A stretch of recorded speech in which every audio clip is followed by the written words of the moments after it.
Hello student, चलो इस questions में क्या दिया है।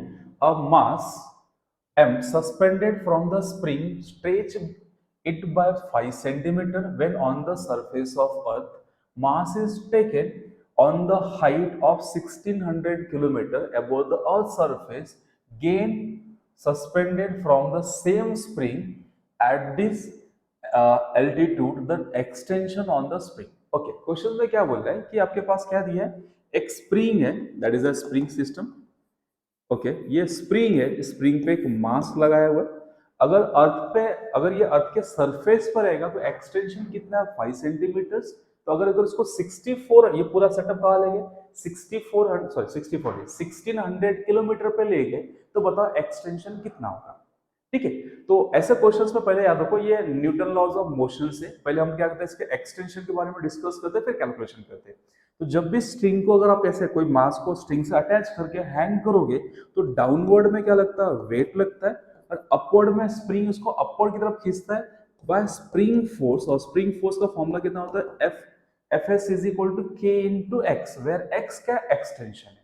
जब भी कोई वेट किसी स्ट्रिंग से अटैच करोगे, तो स्ट्रिंग जब स्ट्रेच होता है तो स्ट्रिंग अपवर्ड फोर्स लगाता है के एक्स, वेयर के इज अ स्प्रिंग कांस्टेंट और एक्स क्या है यहाँ पे एक्सटेंशन।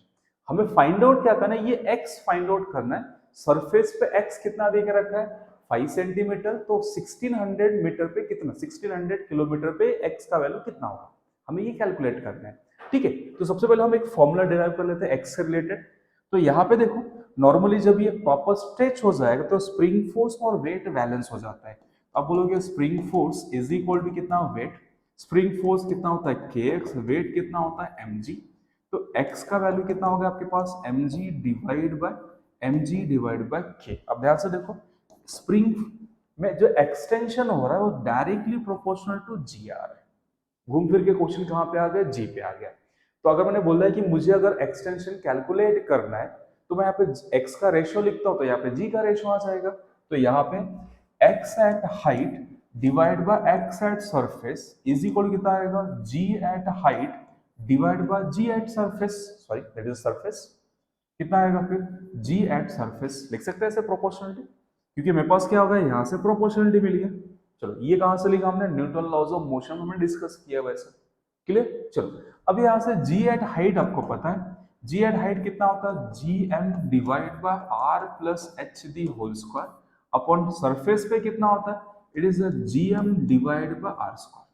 क्लियर, ध्यान से देखो, G M cancel, yes, X at height divide by X at surface, क्या बच रहा है, आर बच रहा है, ये ऊपर जाएगा और जी एम नीचे ले लेते हैं, तो फाइनली कितना होगा, ये R divide by R square divide by कितना आ रहा है, yes, R square divide by R plus H D whole square. ठीक है, अब इसको जरा वैल्यूज पुट करें तो प्रॉपरली कितना आएगा, ये इस R divide by R plus H D whole square.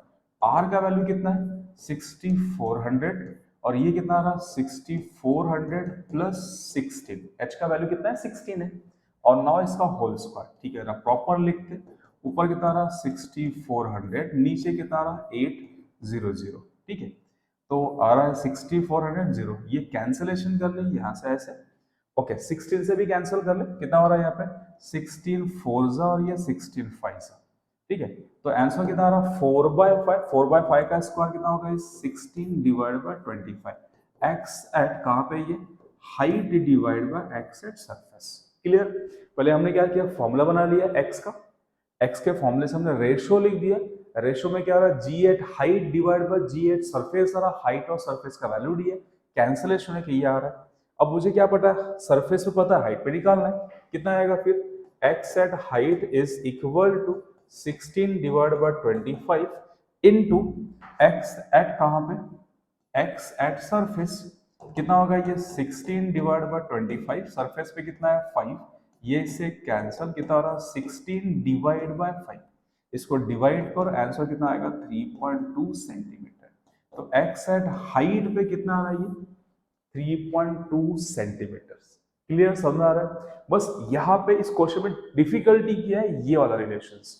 अगर आपको स्प्रिंग फोर्स पता रहेगा तो आई थिंक ये क्वेश्चन कर सकते हैं, क्योंकि बाकी तो जी के फॉर्मूले से। ठीक है, इस चैप्टर में जो भी क्वेश्चन है इनडायरेक्टली घूम फिर के क्या होता है, इज रिलेटेड टू जी होता है। देन रेशो वगैरह लिखो एंड वैल्यूज पुट करो। चलो क्लियर समझ में? Thank you for watching.